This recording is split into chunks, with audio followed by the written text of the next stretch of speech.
Welcome to Shorty SuperCoach, and today we're going to have a look at the Richmond Football Club and everything they've got to offer us for 2017 in the land of SuperCoach. Now, the Tigers have been tough to get a gauge on over the last few years, and it again looks that way. I mean, they look like they may be on the slight decline, but you never know with them. I mean, they've had a few key additions to their side, particularly the midfield, so you never quite know what they could throw up, and a few of those guys will feature in today's preview. But if you haven't seen any of these so far, we just take a bit of a broad look across the clubs. Of course, not really looking at your obvious picks or your draftees just yet.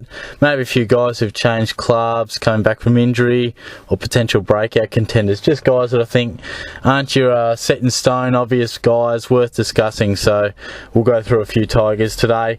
And off the top is Dustin Martin. Now, so often we see guys who have that mid-forward eligibility, and when they lose that, they also go off our minds in regards to SuperCoach, and I don't think Martin should be that simple. I think he's a definite gun of the competition. We know that. He polled extremely well in the Brownlow, 25 votes, backing up to 21 in 2015 it was. Now, there's no doubt that he should still be considered. I wouldn't be locking him by any means. Of course, over the last few years, he's often had that forward status next to his name, which makes things a lot easier when picking him. He's simply been a lock, but now he's lost that. Is he too pricey? Is he too wayward? Do we pick him? Can we rely on him? They're all questions that we have, and they're all pretty relevant questions, no doubt. But one thing that I think is also worth noting with Martin, that there will be a season that he absolutely tears it apart at some stage in his career. I definitely think at some stage he will average over 110. Now, will that be next year? I'm not too sure, but when it does happen, we want to be on board because he's explosive, he kicks goals, wins the ball on the inside and the outside. He's got all the hallmarks and the traits to be one of the real elite players of the game, and there's no reason just because he's lost his dual position status should we just totally disregard him. Now, a few of the numbers. Last year, career best season, averaged 108.1. That was off 105.5 in 2015, and before that he hovered around the 100 mark for a few years.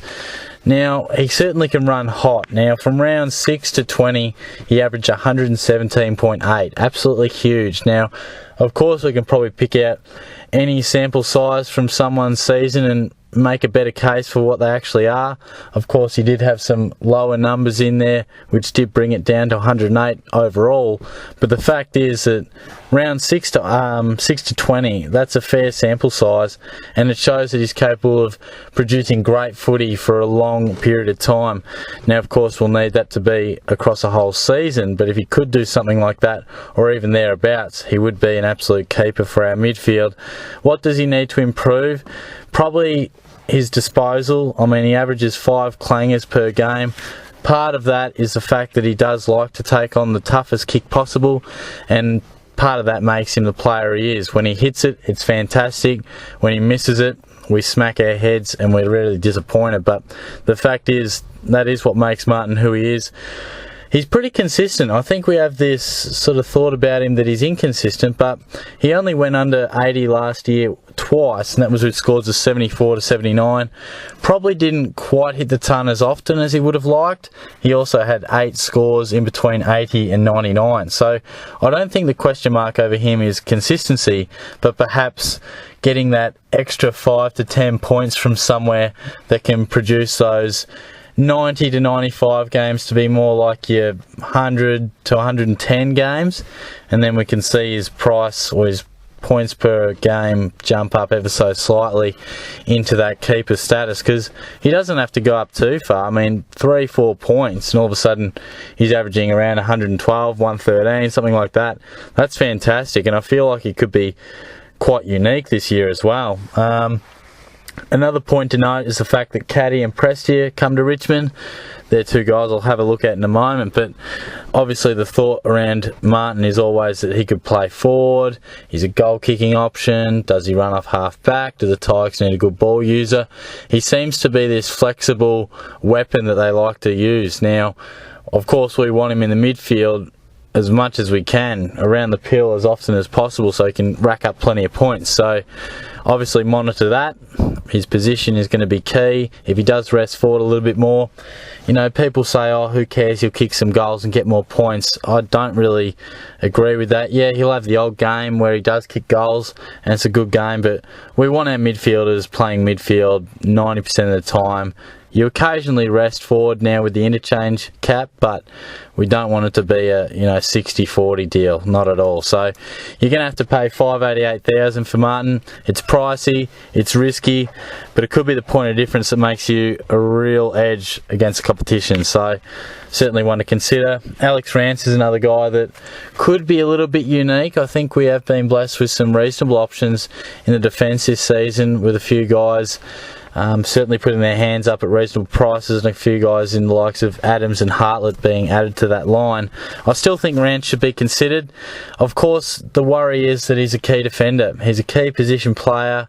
We always get tentative when picking him. Now, I'm huge on Rance. I reckon he's a pretty handy pick, but at this stage he's not even in my side. Now, I must admit I got a bit scared off by the fact that he is a key position player, and it just makes it so much tougher to pick him. I mean, when you're picking a player at a premium price, you want to have that thought process that he could have an amazing season and not produce any poor games, average elite numbers. You want to dream a little bit. You want to believe that you're picking this guy and he won't go under 90. Perhaps not for a defender, but certainly a midfielder. Now, when we look at our defenders, we like to think that we can get those guys that rack up the pill, always hitting 80 to 85, and then having a great ceiling as well, the likes of Laird and Doherty, things like that. The fact is, with Rance, he'll give you your 140s, and he'll also give you the 60 to 70s at times. Now, that can be a tough pill to swallow when we go selecting, and I must say, it's sort of turned me off a little bit. I know what he can do. He's a great player. He intercepts. He takes extremely good marks, contested player, and he doesn't have to find the ball because he's always playing on the top guys, so the ball finds him. And he reads it so well that he gets bulk points by not only winning the ball and marking it, but intercepting it off the opposition. He does that fantastically well. And obviously the worry is that you're going to have to take the good with the bad. He'll have days where he is beaten by the key forward. Richmond may get absolutely hammered and the opposition gets silver service to the likes of Franklin or something like that. But I think he's certainly one to be considering. The other point I will raise is the fact that, for the record, you've got to pay $535,000 for him. Averaged 98.8 last year, I think it was, 98.4. But another point I will raise is the fact that he's been in career best form. He's widely viewed as the best defender in the competition, and correctly so. Has this year and last year been his best seasons that he'll have? I mean, the fact is, I think you could argue that certainly 2015 and 16 will be his career best seasons, if not right up there with the very best. Now, he's averaged 97 and 98, which is fantastic, but sometimes we want a little bit of wriggle room. You know, you're not always going to get a career best season because you only have one, obviously, but generally you might only have 1, 2, 3 years where you're right at that absolute peak. Now, I could mount a case that Rance is currently at his genuine peak and he's averaging 97 and 98, which is fantastic for a key defender.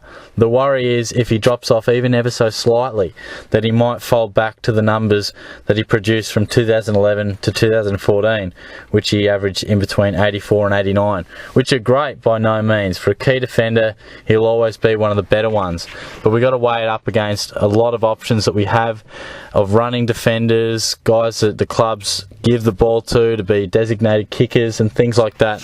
So I think we definitely have to be mindful that Rance, while he's the best defender in the competition and will no doubt score stacks of points for you, is he the right man to take into 2017? It's something we'll certainly have to look into. I worry about the potential drop-off. I remember looking at Scott Thompson from North Melbourne. At one stage, he looked like a viable SuperCoach option. For the same reasons, interceptor, good use of the ball, made good decisions, and I think he had a couple of seasons where he averaged high 90s and then he dropped off. So I think that's the concern, and when you weigh it up with someone else like, say, a Laird or a Shaw or something like that, you got to say, well, look, I can see that their base potential is far more safer than, say, a Rance, who you just never quite know. So tread with caution. I think it could be a great option, but you've just got to weigh it up, and it could depend on personal opinion on defenders and also some other options. Josh Caddy's another guy we should certainly be taking a look at. Of course, we've lost a few midfield defenders, or midfield forwards I should say, but Caddy's one that we've picked up. And at first look you go, probably not, but I think he's certainly, when you dig a bit deeper, is one to take a real good look at. Now, he's priced at $488,000, only averaged the 89.8 points last year, but in 2015, which has been his best season at the Cats, averaged 93.7. Now, of course, he's picked up that forward eligibility, and as I always say, it's not for no reason. He did play a fair bit more forward at the Cats, which in turn did lead to him coming to the Tigers. He definitely wanted some hardcore midfield minutes. He loves to be an in and under player, contested beast. And the Cats, for whatever reason, a bit of lack of options up forward, a bit of depth with the midfield, and certainly a lot of the midfield time being taken up by Dangerfield and Selwood, Caddy found himself as an option up forward, which at times he played reasonably well, but at other times certainly was left wanting. And you often find that a club move can bring about two different options. He rapidly improves, or they fade off into the background. Sometimes that new life will either end a guy's career or give it new life. And I think Caddy could certainly, at his age, his experience, it could certainly breathe new light into it. And I certainly think that he could be an option. Now, a couple of numbers for you. Contested beast, no doubt. He averaged 20 touches last year, 9 of those contested, so he's nearly batting at about 50%. But the big number that we saw a decline in, and really backs up the potential upside to Caddy, was in 2015, 5.1 clearances per game, 2016, 2.7. So he basically slashed it in half. Now, he has been promised midfield time at the Tigers. Now, he certainly will get that. Of course, Prestia comes along, as I've mentioned already. How much time can he get in a midfield that has the likes of Prestia and Cochin and Martin and Alice and a few others? There's certainly quite a few good names in there. Can he get genuine time at the bottom of the pack? Plenty of centre bounces. Can he get that? We'll have to wait and see.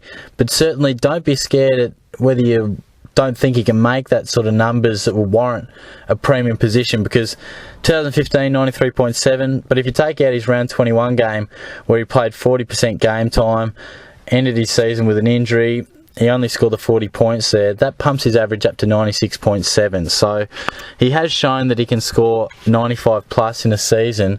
We'll need to see a bit more positive sign throughout the pre-season, but no doubt I think he should be one to be on your radar. Of course, new club, see where he's playing through the pre-season. Is he in the real heart of the stoppage? Because that's where he wants to be. He loves the inside ball, loves to get his hands on it and feed out the clearances and feed out the handballs. I think if he can find a role in there and really make that midfield position at Richmond his own, then he could be a guy who averages around 95 to 100, and he could be unique. He's certainly risky, and he's certainly one I haven't seen talked about too much, but being a Cats man and him being a former Cat, I've seen him play quite a bit. I was disappointed to lose him. I think he's got a fair bit of talent, leadership, and enjoys the stage, so I think he's certainly one to keep on your radar. Finally, Dion Prestia. There won't be too much to say about him because I think we already know a fair bit about him. He's an absolute gun, there's no doubt about it. I felt at his peak of his powers so far, he was definitely the second best mid behind Ablett at the Gold Coast Suns, no doubt about that. Finds the ball with ease, racks up the touches. They call him the human meatball. He is an absolute beast on the inside and capable of getting it outside as well, which is a mix that we love. You'll have to pay $508,000 for him. He only averaged the 93.5 points. Of course, his last two seasons have been riddled with injury, which is a definite concern. But 2014 averaged 106 just 106 actually, I think. But I really thought he was on the brink of absolutely exploding. He was certainly on my radar big time. I felt that the fact that he wasn't going to get too much attention with the likes of Ablett, I felt that probably that 106 could turn into 110 quite easily. Now, of course, that hasn't happened. He's been injured. Now he finds himself at the Richmond Footy Club. And should we be considering him? Well, gee, it'd be risky. No doubt it'd be risky. I don't doubt his ability to score points, and I don't doubt his ability as a player, but his body concerns me a little bit, and his awkward price tag concerns me as well. I think when you pick a guy at that sort of price tag, you're picking him with the idea that he's going to bump up into the elite bracket and probably pump his average up by anywhere from, well, probably 15 points at least, you would have to say. Can he do that? I think he can, but it's just more of a hunch and a gut feel. I'm a big fan of Prestia. I'm not going to have the guts to actually pick him because I think that'd be a massive risk. You're really putting your balls on the line. I mean, if he fails, and a fail would be averaging 98, 99. I mean, he leaves you with this awkward little commodity in your midfield where you want to be doing other things, but Prestia is a real concern. You know, if he were to only come out and average you sort of 90 to 100 early in the season, he'd be a real headache for all super coaches out there. So I think you're going to have to be careful with him. If you're a big fan, by all means, go with him. He could be unique. But if he tears up in the pre-season, he might prick a few ears up. But until we see that, well, I think he's probably going to be more unlikely than likely for many people. But certainly don't doubt his ability to play great footy. Sometimes we forget how good players are when they're in the state. I think it was certainly a bit like Treloar when he comes to Victoria. I think we'll really take notice. So they're probably the main guys for the Richmond Footy Club. A couple of guys, Nankervis with his ruck forward status. A few people talk about him and the opportunity to be the number one ruck at Richmond. Not for me. I don't think I'm sold on him. Awkward price, better options, simple for me. We might discuss him later if he does set the pre-season on fire or something and warrants discussion. But at this point in time, it's a no. And Ben Lennon, I mean, it's a straight up no, but he is someone that I think maybe for your draft side could be interesting. I mean, he's priced well below his talent. I think he's an untapped talent at this stage. Can we see the best of him? We certainly haven't so far. He's a top pick, a dynamic player, one to keep your eye on. If he can get himself into that Richmond 22, we could definitely see some good numbers from him. But until then, you're certainly not going to pick him in Classic. But until we can really see consistency, then we'll be sold on him. But I think it could be one for down the track if he can actually get his game together. So that's enough for the Richmond Footy Club. A few options, a few that bode as unique possibilities for your side. Some have good cases, others are a bit more risky than the reward perhaps could be, but they're certainly worth considering. I'll be getting stuck into a few more previews very shortly, so stay tuned for them. If you enjoy the video, certainly let me know. Leave a comment. If you disagree with what I say, certainly let me know. And by all means, if you agree, that's great as well. Give us a thumbs up, like the video, and above all, subscribe to the channel. It's great to see a few more ticking over. It's starting to get rolling now as we've hit the new year. Footy's starting to come back in. It's not too far away now, which is great. So hopefully as footy season gets closer, SuperCoach comes into more people's minds, and hopefully those subscriptions will follow. So it's always great to see. So thanks for tuning in. I'll chat to you guys soon.